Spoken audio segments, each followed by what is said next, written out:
রাত গভীর, চারদিকে ঘুটঘুটে অন্ধকার, শুধু ঝিঝি পোকার একঘেয়ে ডাক। কালিকাপুর গ্রামের শ্মশানের রাস্তা যেন আরো নিস্তব্ধ, আরো ভয়ের। গ্রামের মানুষ বলে, এই রাস্তায় নাকি গভীর রাতে এক অভিশপ্ত গাড়ি দেখা যায়, মরার গাড়ি।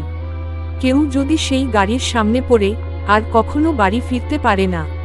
এমন অনেক গল্প শোনা যায়, কিন্তু কেউ এর সত্য মিথ্যা যাচাই করতে সাহস পায় না। তবে এক রাতে এক যুবক সেই রাস্তায় পা রাখল। তার কৌতূহল আর সাহস এক অজানা রহস্যের দরজা খুলে দিল।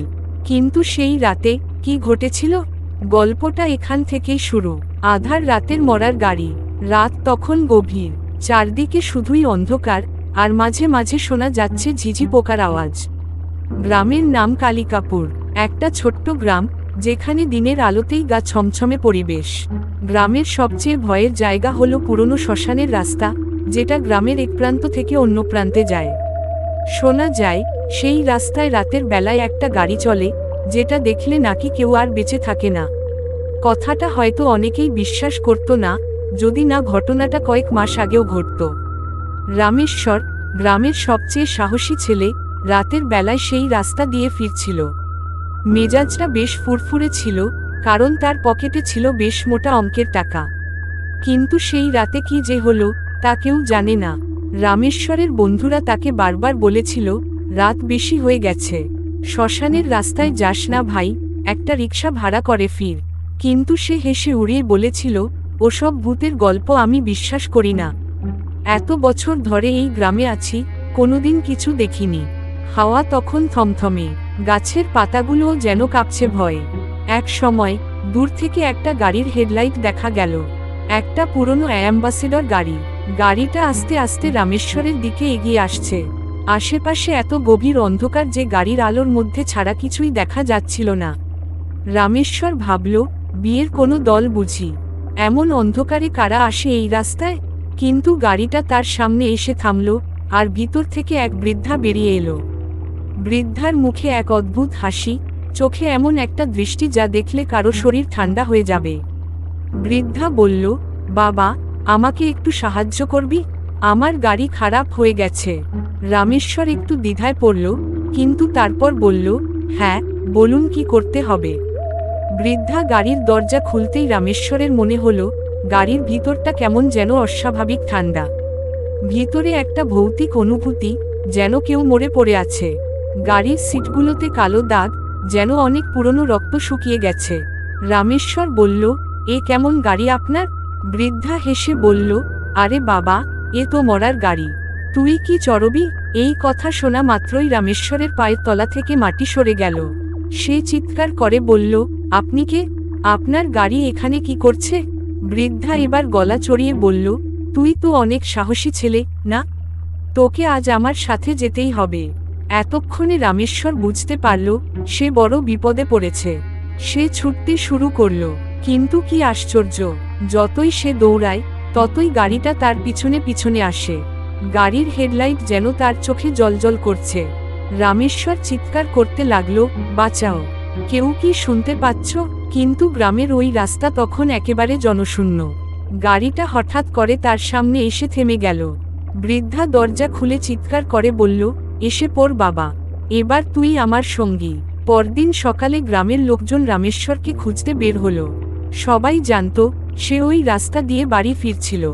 অনেক খোঁজাখুঁজির পর তারা তাকে শ্মশানের কাছে অচেতন অবস্থায় পড়ে থাকতে দেখল।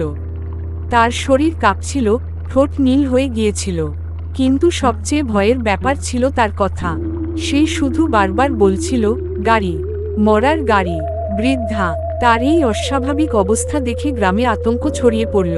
সেই রাত থেকে কেউ আর শ্মশানের রাস্তায় পা দেয়নি। কালিকাপুরে আজও গভীর রাতে কেউ শ্মশানের রাস্তা দিয়ে হাঁটে না।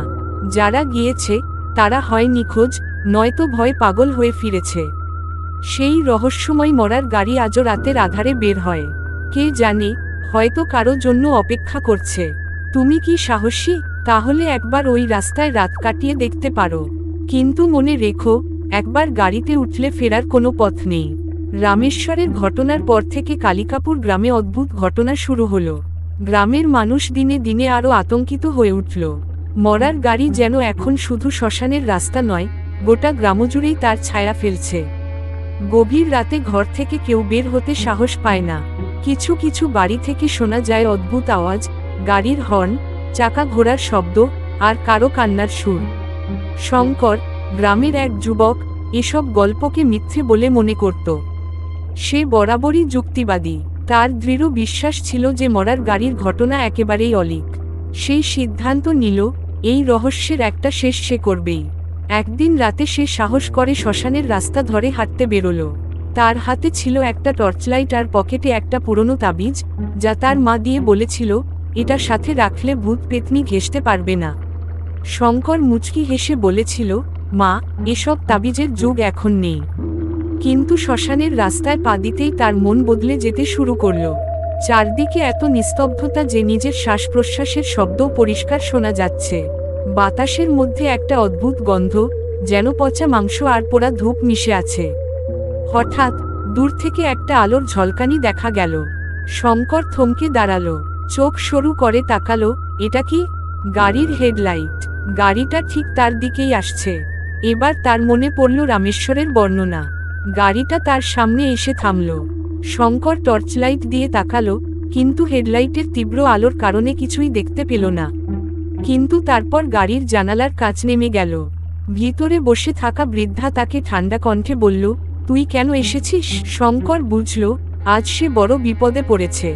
কিন্তু তার মনের জোর হারালো না। সে বলল, তুই যাই হ, আমার ওপর তোর কোনো ক্ষমতা চলবে না। বৃদ্ধা হেসে উঠল, এমন কথা অনেকেই বলেছে। শঙ্কর পকেট থেকে তাবিজটা বের করল। বৃদ্ধা সেটা দেখে হঠাৎ থমকে গেল। তার চোখ জ্বলে উঠল। এটা কে তোকে দিল? শঙ্কর চিৎকার করে বলল, এ তাবিজ আমার মা দিয়েছে। এবার বল, তুই কে? কেন এই গাড়ি নিয়ে তুই এখানে ঘুরে বেড়াচ্ছিস? বৃদ্ধা এবার কাঁদতে শুরু করল। সে বলল, আমি একসময় এই গ্রামেরই মেয়ে ছিলাম। আমাকে অন্যায়ভাবে মেরে ফেলা হয়েছিল। সেই গাড়িতেই আমার দেহ নিয়ে যাওয়া হয়। কিন্তু সেই মৃত্যুর পর থেকে আমার আত্মা মুক্তি পায়নি। আমি প্রতিশোধ নিতে বাধ্য হচ্ছি। শঙ্কর বৃদ্ধার কথা শুনে বলল, তুই মুক্তি চাস? তাহলে বল, কিভাবে তোকে সাহায্য করা যায়? বৃদ্ধা বলল, আমার মৃত্যু যেখানে হয়েছিল সেখানে আমার আত্মার শান্তি প্রার্থনা কর। শঙ্কর সকালে গ্রামের মানুষদের নিয়ে সেই জায়গায় গেল। পূজা অর্চনা করা হলো, আর মরার গাড়ি আর কখনো গ্রামে দেখা গেল না। আধার রাতের মরার গাড়ি।